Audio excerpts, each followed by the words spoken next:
Hello guys, papunta kami ngayon sa bundok, no? Aakyat kami ng bundok kasi gusto naming manguha ng sayote. Tikman namin yung fresh na sayote kasi may taniman yung isang kaibigan namin. So check namin manguha kami ng sayote.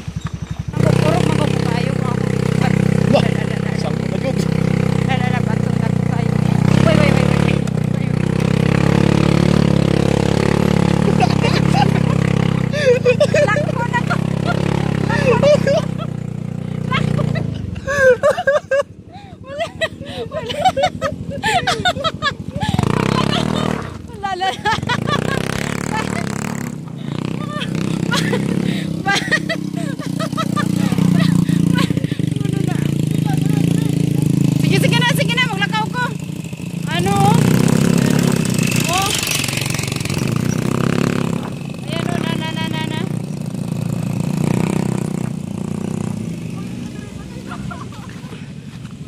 Hike tayo kasi rough road. Ayan o.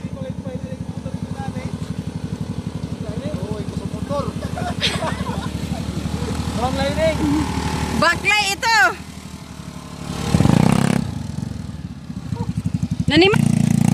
Ayan, naglalakad kami kasi sumasayaw yung motor.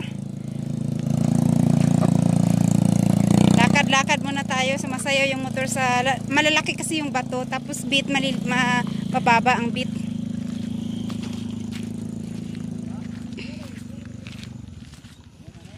Ito daw po ay tinatawag na holy plant. No? Pero may nagtanim dito banda sa amin, hindi nabubuhay. Siguro kasi dito malamig siya. Ito po, yung tubig na to galing sa sa bundok, no. Hindi siya, kahit hindi mo isara kasi continuous po yung flow ng tubig. Kasi galing siya sa bundok. Nilagyan nila ng ng tubo.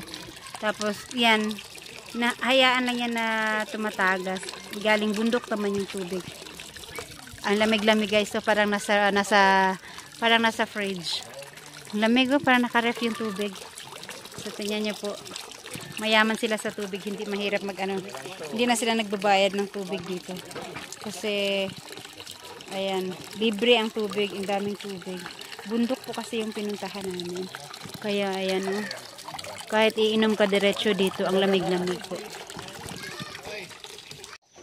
Ayan, nakikita niyo po sa likod, very foggy yung bundok po dun sa taas. Wala na daw po nakatira dun, bundok na talaga siya. Tapos yung dyan, ayan, yung may mga naka-line dyan na din siya, parang sobrang nakaslant, mga cabbage daw po, cabbage. Tapos andito tayo ngayon sa likod bahay nila, Chrysler Vlogs. Meron silang taniman ng sayote. Ayan. Ang dami pong sayote nila, oh. Yan. Tabingi. Ito po yung mga bunga. Etong sayote pala, pagkatanim niya, hindi ka na magre-replant ulit. Ito daw po 5 years na daw po itong nandito lang. Tapos weekly na yung produce ng weekly na yung harvesting nila ng bunga. Tapos non-stop yung pag-produce ng bunga. So hindi pala pag-aaral niya ni Chrysler. Yan, kila Chrysler Vlogs to. Pagka may bagyo lang daw po, yun, pinapalitan nila tong mga tukod kasi natutumba. Tsaka daming bunga, oh. Dapat lilinisan lang yung baba para hindi humaba masyado yung mga damo.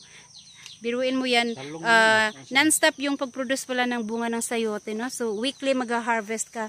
Medyo malawak-lawak naman yung taniman nila. Kaya lang medyo mahirap po, no? Kasi masyadong parang anong tawag niya, no? Pabangin na, bangin ba ni? Pangpang. Yung mga pa.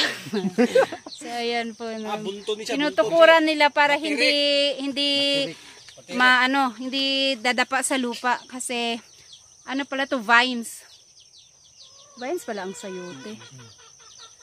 Ayan yung mga bunga. Madaming bunga, no? So, mga harvest kami mamaya, mga 2 sako siguro. Iuwi naman sa amin. Baka maprank na naman tayo. Ayan po. Very fresh kasi ang lamig po ng area nila, no? Kasi mga bundok-bundok yung area. Laging nagpa-fog kaya malamig. Buhay na buhay ang sayote. Kasi Eto sabi ni Chrysler Vlogs, manguha lang daw kami hanggat kaya. Sige. magdala ka, ano ka? So ayun, pwede daw kaming manguha. So sayote picking kami ngayon. Tayo ka na rin, sir. Pwede ba? Halas! Bala.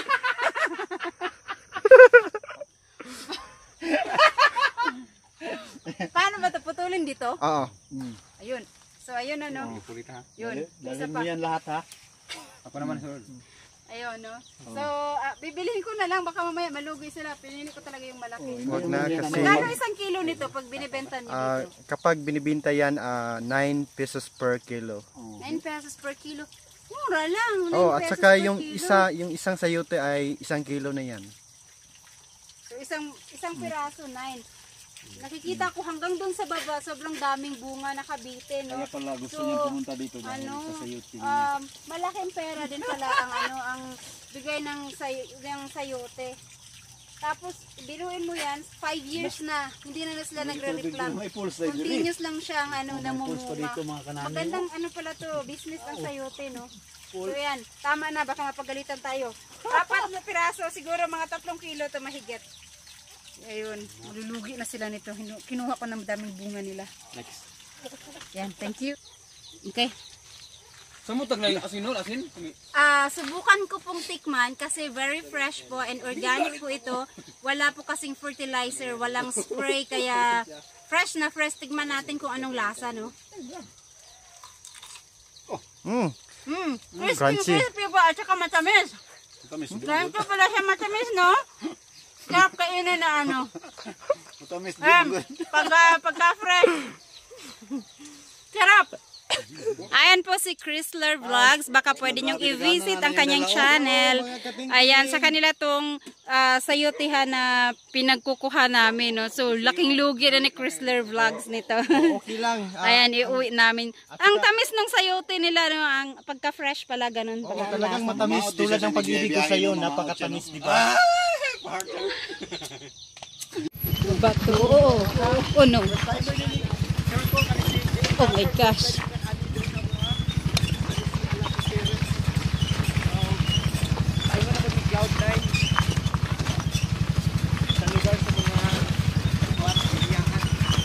Ayan, nakalusot din, no? So, ayan guys, pauwi na po kami, pauwi na po. Ayan, no, bundok, wala na yung fog, hapon na kasi, 4 o'clock na po. Siguro pag hapon na nawawala yung fog, no? Ang daming ano doon, no, giant fern. Ang ganda. Ayan. Kaya siya foggy masyado kasi bundok po ito, maraming kahoy, kaya malamig yung area. Kaya ang kanilang pangunahing gulay dito sayote, no, kasi ang sayote tumutubo talaga sa malamig na area.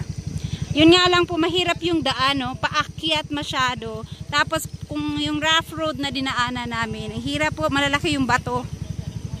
Naka single motor lang kasi kami. Ayan, ito na naman isa pang mababato-bato. Kalakagong. Ayan, isa na naman.